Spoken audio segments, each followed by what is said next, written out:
Bayesian analysis is a statistical paradigm that answers research questions about unknown parameters using probability statements. Bayes' theorem incorporates initial estimates and information about the accuracy of the sources and allows the revision of estimates based on new information.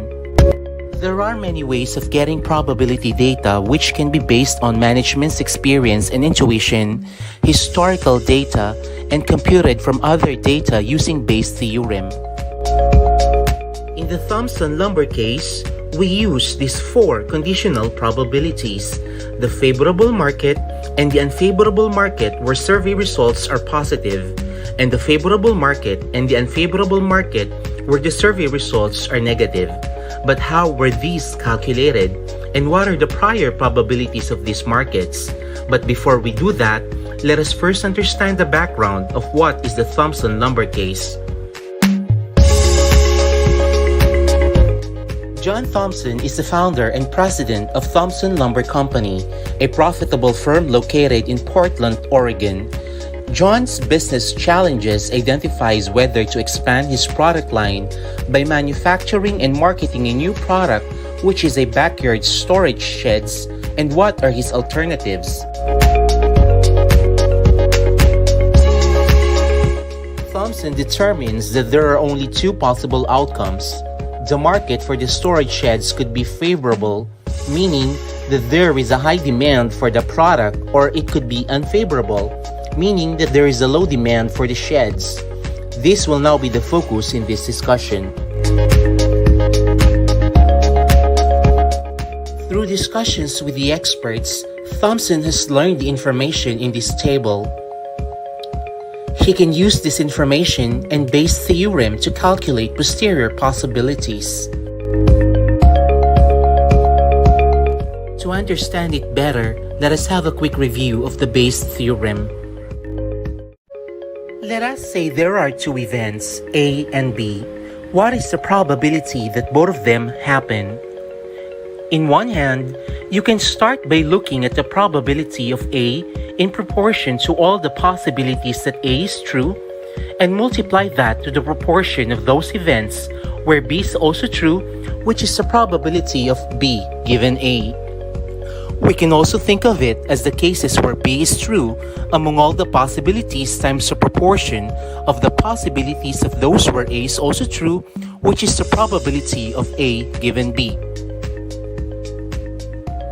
This may look the same, which can give us the expression of an A given B, or the other way around. When we put numbers into it, say, we're given a number of evidence against the number of hypotheses, then it becomes a powerful tool.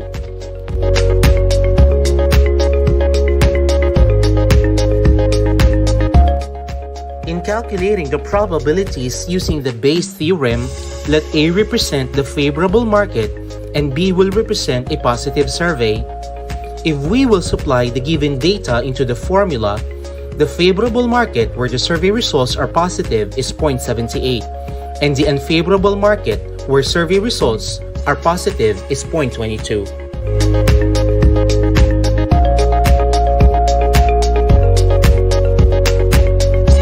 Here is the updated probability revisions given the positive survey or the posterior probability.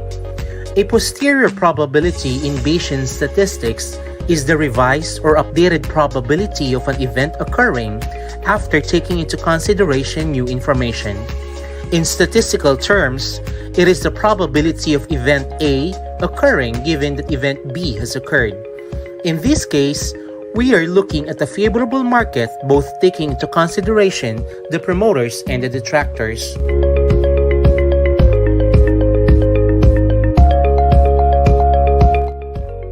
Here is the revised probabilities, this time considering the negative surveys. We can see in this table the negative surveys occurring in both a favorable market and unfavorable market. From here, we can see that there are more detractors in unfavorable market than with the favorable market.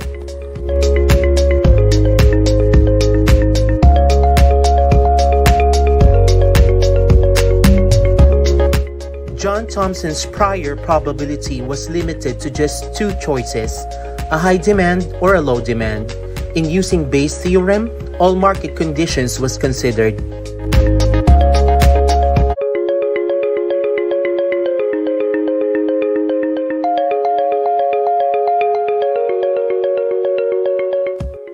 We can create a simple formula for Bayes calculation using Excel.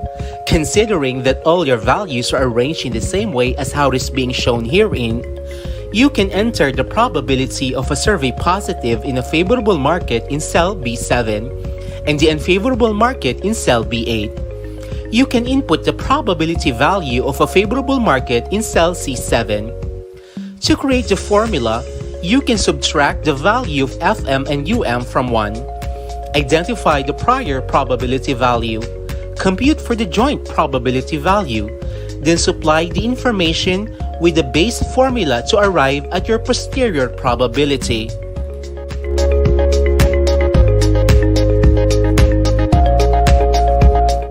And here's the result of the Excel calculation that shows the posterior possibilities of John Thompson's choices against his prior probabilities.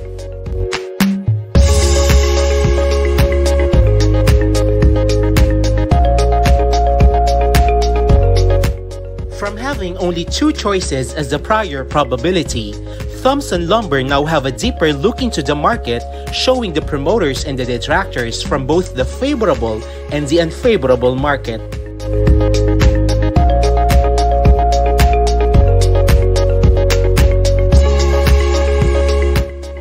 Applying the Bayesian analysis doesn't come without challenges.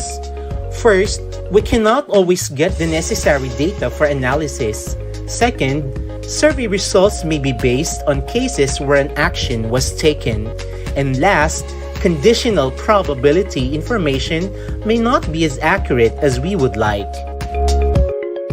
Created using Powtoon.